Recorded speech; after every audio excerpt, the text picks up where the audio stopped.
Bien-aimés dans le Seigneur, nous allons lire la parole de Dieu dans le Nouveau Testament, dans le livre d'Hébreux. Hébreux, le chapitre 10, les versets 5 à 10. Hébreux, chapitre 10, les versets 5 à 10. Voici le texte. C'est pourquoi Christ, entrant dans le monde, dit: tu n'as voulu ni sacrifice ni offrande, mais tu m'as formé un corps. Tu n'as agréé ni holocauste ni sacrifice pour le péché. Alors j'ai dit: voici, je viens. Dans le rouleau du livre, il est question de moi pour faire, ô Dieu, ta volonté.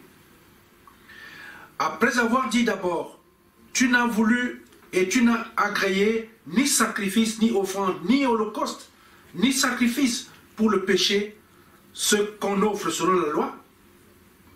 Et il dit ensuite: voici, je viens pour faire ta volonté. Il abolit ainsi la première chose pour établir la seconde. C'est en vertu de cette volonté que nous sommes sanctifiés par l'offrande du corps de Jésus-Christ une fois pour toutes. L'herbe sèche, la fleur fane, elle tombe, mais la parole de Dieu demeure éternellement. Prions le Seigneur. Éternel notre Dieu, nous te disons merci pour ce moment de partage. Nous avons traversé l'année et à sa fin, tu viens à la rencontre de tes enfants par le biais de ta parole. Nous l'avons écouté. Viens maintenant, Seigneur, l'éclairer pour nous, pour notre vie de foi, à la marche derrière ton Fils Jésus. C'est en son nom que nous t'avons prié. Amen. Bien-aimés dans le Seigneur, je dis merci parce que nous sommes vraiment à la fin de l'année 2019. C'est une année qui a été longue, avec beaucoup d'événements, avec des bons et des rebonds, avec des joies et des tristesses. Mais le Seigneur nous a permis, n'est-ce pas, d'être là ce jour. Et nous sommes dans cette période de la fête de Noël, et en même temps, nous sommes au crépuscule de cette année, et nous allons bientôt commencer une nouvelle. Alors, quel est le message que le Seigneur, à travers son modeste serviteur que je suis, veut partager avec nous? La fête de Noël, c'est quoi? À quoi ça sert, la fête de Noël? Lorsque le Seigneur nous renvoie ce jour dans cette parole qui n'est pas toujours lue dans le livre d'Hébreux, les questions que nous pouvons nous poser sont simples. Qui parmi nous a choisi de naître? Est-ce que nos parents nous ont consultés avant de nous donner la vie? Personne. On le sait très bien. On n'a pas eu un mot sur notre moment de naissance. Nous n'avons pas de mot sur la rencontre de ceux qui ont été nos parents. Donc, c'est Dieu et à Dieu seul qu'il appartient, n'est-ce pas, que nous soyons présents aujourd'hui. Et pourtant, lorsque nous rencontrons des problèmes, on est souvent très tenté, très tenté, n'est-ce pas, de réagir un peu comme Job l'a fait, de maudire, n'est-ce pas, comme sa femme disait, il faut maudire le jour de ta naissance, il faut même maudire Dieu. C'est très facile. Lorsque nous lisons, nous voyons un contraste, bien aimé dans le Seigneur, dans ce texte, avec ce que je viens d'évoquer. C'est que dans ce texte, il y a une révélation. Avant sa naissance, Jésus savait qu'il allait venir. Parce que dans le texte, il dit: alors j'ai dit, voici, je viens. Voici, je viens. Jésus savait. Ça veut dire qu'en venant dans le monde, en venant pour, n'est-ce pas, être dans cette étable, dans une crèche, tout ce qu'il a vécu à Bethléem, là-bas en Judée, Jésus, avant de venir, il savait. Et il a choisi de venir. La différence avec nous, c'est que nous, on ne savait pas, et nous sommes là. Donc, Jésus a choisi, lui, le Fils de Dieu, qui vient, qui a la gloire, mais qui accepte de venir s'abaisser, n'est-ce pas, pour porter, n'est-ce pas, notre misère. Il n'était pas obligé. Jésus, quand même, en tant que Dieu, était libre. Si nous, on n'a pas eu un mot à dire sur notre naissance, Jésus, lui, il a dit oui. Il a dit oui, je viens.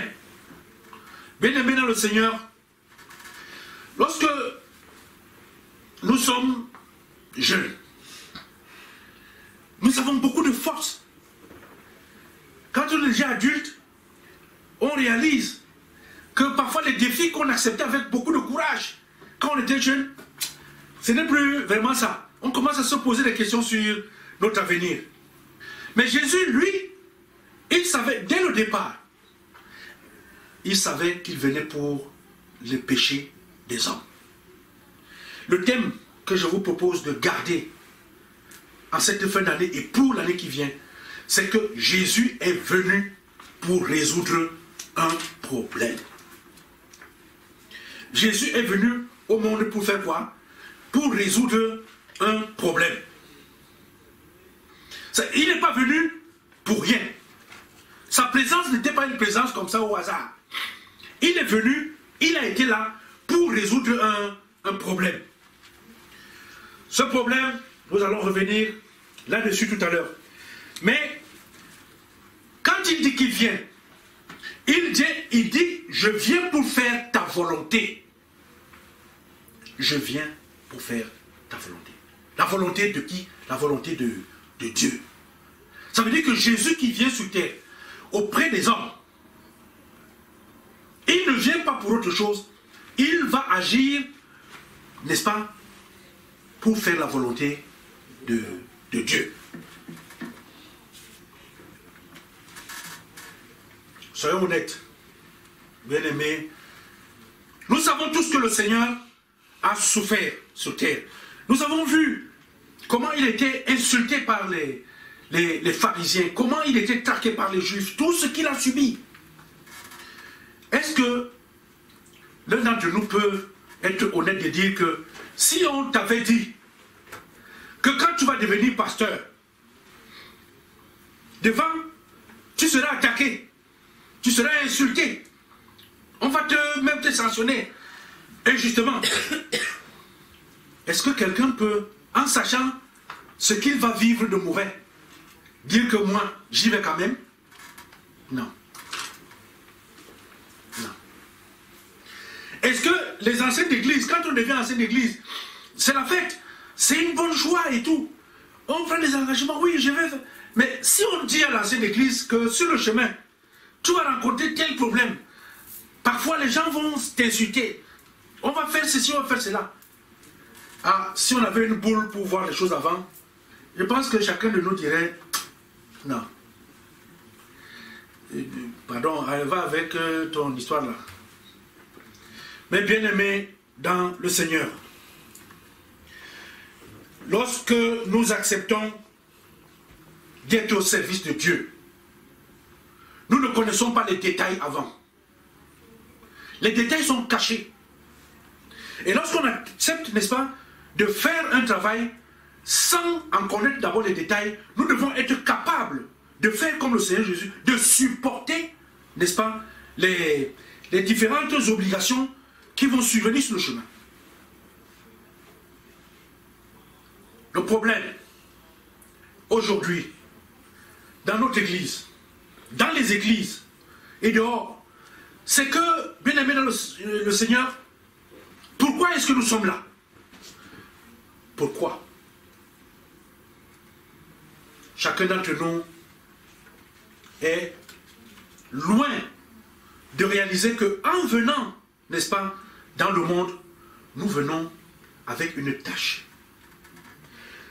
Une tâche. C'est que dès le jardin d'Éden, il y a eu ce qu'on appelle le péché. Le péché. Il y a le péché. Personne de nous ne peut dire que moi je suis venu, moi non, moi je suis Et je ne connais pas ça. Parce qu'à partir du moment où tu passes par l'expérience de la naissance, tu passes automatiquement par cette tâche du péché originel. Car tous ont péché, ils sont privés de la gloire de Dieu. Autrement dit, aucun chrétien, aucun diacre, aucun ancien d'église, aucun pasteur ne devrait chercher, n'est-ce pas, à agir comme si il était un saint. Non. Nous tous, nous sommes sous le péché dès les origines. Et c'est ça, bien-aimé, dans le Seigneur, c'est ça le problème. C'est un problème. Le péché est un problème pour l'être humain. Et c'est ce problème que Jésus est venu pour résoudre. La présence de Jésus, c'est pour résoudre ce problème du péché qui fait quoi? Qui nous éloigne de Dieu.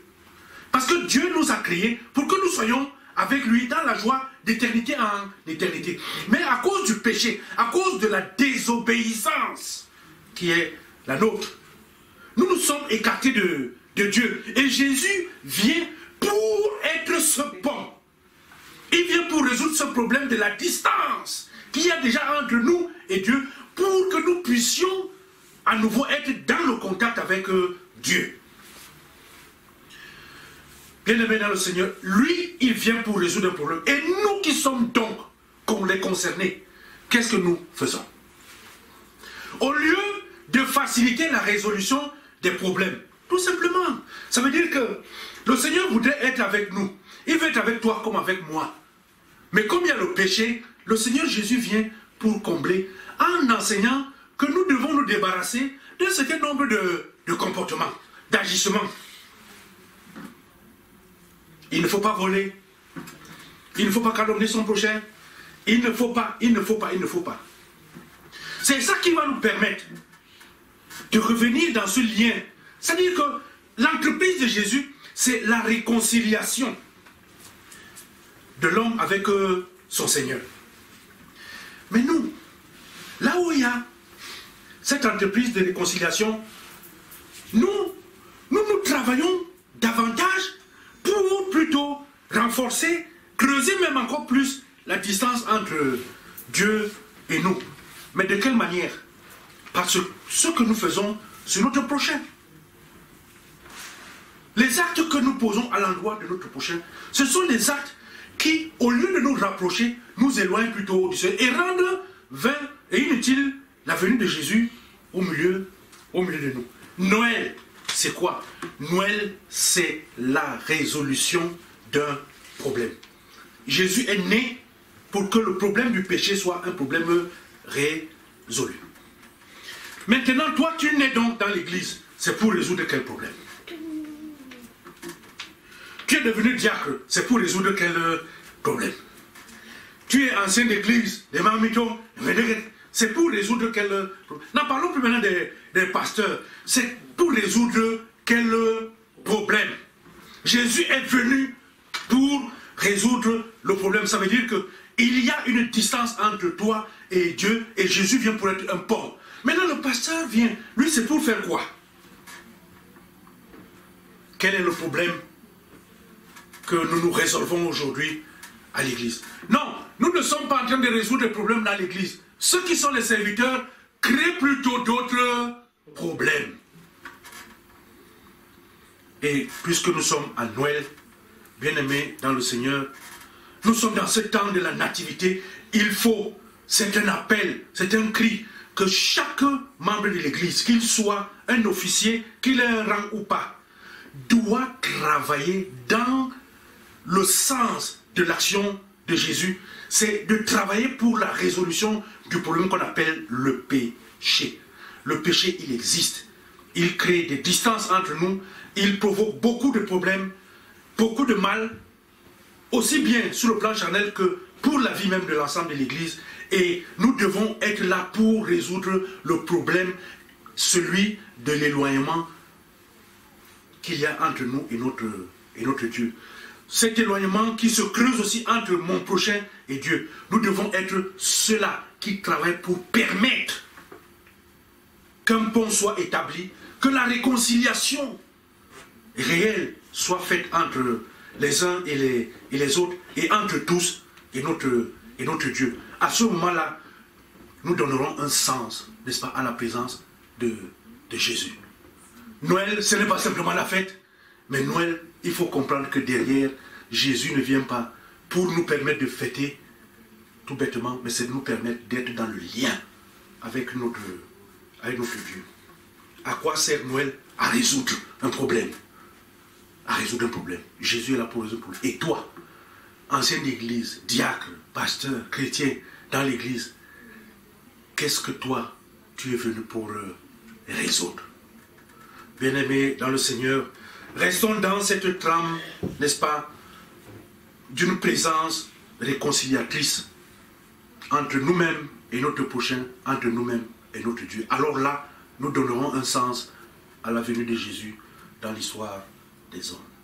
Que le Seigneur lui-même nous permette de garder ici le message qu'il a bien voulu nous adresser en cette fin d'année 2019 et nous permette de changer en entrant dans l'année 2020.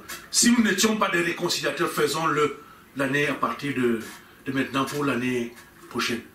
Permettons que notre présence à l'église soit utile pour la réconciliation entre nous et notre Dieu.